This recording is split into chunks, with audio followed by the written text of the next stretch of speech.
Evening, guys. Who wants to get us underway? Kieran? What did you think of the first half versus the second? I think in the first half we knew already, we were aware the game that we expect in terms of long ball, duels, throw in, free kick every time inside the box. I know that some of them they didn't play these kind of games. I asked today how many of them they play against League One team, because you need to know a different kind. You need to play a different kind of game. It's not the same game because the desire is double from them, from duels, these kind of things. And we struggled a little bit first half. I think second half we were much better, and yeah, we won the game. Dom? Enzo, I just wonder about the goalkeeper, Filip Jörgensen. I mean, he's only conceded one tonight, but the way he's come for crosses and often he's missed punches and missed the catches. Did you find that alarming? Because you mentioned there about the direct balls into the box. He particularly didn't seem to cope well with that. I think that I don't know how many balls they put inside the box tonight. Throw in, free kick, cross. So I think it was not easy for any keepers to be honest. And I think overall, even we conceded against Brentford in extra time from throwing. It's not easy. It's not easy because they bring so many players inside the box. They try to create chaos around the keeper, so you cannot move, you cannot go out, you cannot catch the ball. It's difficult. And also, for Filip, I think it was the first game of the season, so not easy. But at the end, again, we won the game. I was very worried about this game. And the performance of Buonanotte must have been pleasing for you as well, because he obviously scored his first goal for the club, and actually he was probably one of the brighter players on the pitch, wasn't he? Yeah, Buonanotte was very good. I think first half we all struggled a little bit. Second half, I think we were much better. Why do you think that was? Second half time we changed something tactically that I think has been important.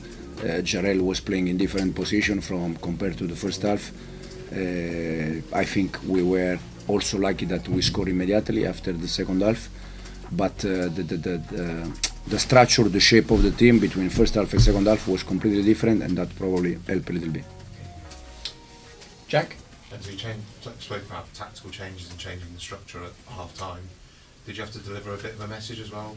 Any angry words? Absolutely. Just how angry? Absolutely, but no, because we prepared the game thinking exactly in the way it was the first half, and it's sometimes it's not about it's about desire, it's about win second ball, but it's also about experience. Jamie Gittens never played against League One, these kind of games. Jarell never played this kind of game. This kind of games you have to play in different way. It's more about desire. It's more, and we struggle first half. Is that something they have to learn, or is that something you can tell them? You can tell them to prepare for that. No. Is it different when you're out there? Now, I don't know if the next game in Carabao it's again against the team League One, League Two away.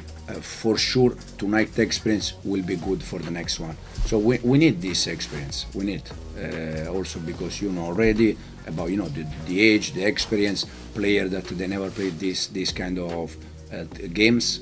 So tonight has been good also because we won the game. Super. Thanks, guys. Thank you. Cheers. Thank you. Right then, Chelsea fans, we need to talk about what went down at the Elner Stadium last night. And I'm not just talking about the result, I'm talking about what Enzo Maresca revealed after the match that's got everyone buzzing. The Italian boss has just confirmed what many of us suspected. There were some proper heated words at half-time, and he's not hiding it one bit. Let me set the scene for you. We're away at Lincoln City League One opposition, and we're getting absolutely battered in the first half. Long balls, throw-ins, free kicks, they're putting everything into our box and we're struggling to cope. The lads looked completely lost out there, and to be honest, it was painful to watch. We went in at the break 1-0 down after Rob Street's goal in the 43rd minute, and you could see from the body language that something wasn't right. The boys were getting bullied by a third-tier side, and that's just not acceptable for Chelsea Football Club. Now, here's where it gets interesting, and if you haven't already, make sure you hit that subscribe button, because we're bringing you all the inside stories from Stamford Bridge that you won't get anywhere else. When asked directly about his half-time team talk, Maresca didn't hold back. Absolutely, absolutely, absolutely, he said when questioned about angry words. That's 3 times he said it, folks. The man was fuming, and he let the players know exactly what he thought about that first half display. But here's the thing that really caught my attention. Maresca revealed that some of our players had never played this type of match before. Jamie Gittens, our summer signing from Borussia Dortmund, had never faced lower league opposition like this. Same goes for other lads in the squad. You need to play a different kind of game, Maresca explained. It's not the same game. The desire is double from them. And you know what?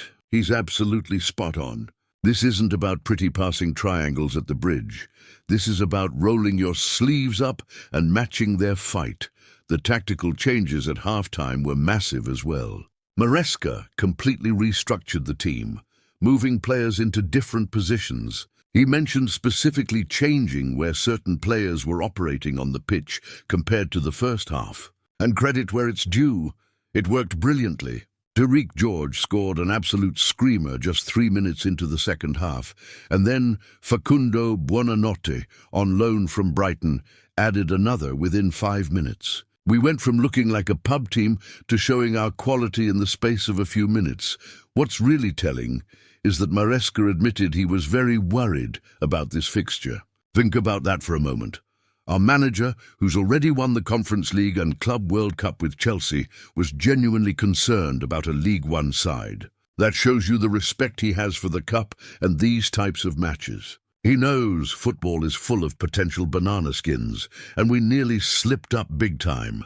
The goalkeeper situation was another talking point. Filip Jörgensen, making only his second competitive start of the season, with Robert Sanchez suspended after his red card against Manchester United, had a nervy night dealing with all those high balls into the box. Maresca defended him, saying it wasn't easy for any keeper with the chaos Lincoln were creating around the 6-yard box, but you could see the Danish keeper was struggling at times. I think it was not easy for any keepers, to be honest, Maresca said, noting how Lincoln brought so many players into the box, trying to create chaos around the goalkeeper. Look, at the end of the day, we got through it. We're into the 4th round of the Carabao Cup, and that's what matters. But this match exposed some real issues we need to address. The inexperience of some players in these scrappy cup ties, the inability to handle direct football in the first half, and the fact that it took an absolute bollocking from the manager to wake them up. These are all concerns. The positive? Well, we showed character to turn it around. George got his first goal for the club after joining our academy at under-8 level. What a moment for him. Buonanotte showed his quality with a lovely finish, and the youngsters got a valuable lesson in what cup football is all about. And fair play to Lincoln City. They gave us a proper test and can be proud of their performance. Maresca's comments about preparation are interesting too. He said they prepared the team thinking exactly about how the first half would go, but it's about more than tactics. It's about desire and winning second balls. Sometimes it's not about tactics, it's about desire, it's about win second ball, but it's also about experience, he explained. He revealed he'd asked the players how many of them had played against League One teams before, because you need to know it's a different kind of game. Chelsea fans, this is the reality of where we are right now. We've got talented players like Gittens, who cost us nearly £50 million from Dortmund. We've got promising loanees like Buonanotte, but they need to learn these lessons. Maresca's honesty after the match is refreshing. No sugarcoating, just straight talk about what went wrong and what needed fixing. He even mentioned that if we face another lower league team away in the Carabao Cup, at least tonight's experience will be good preparation for the next one.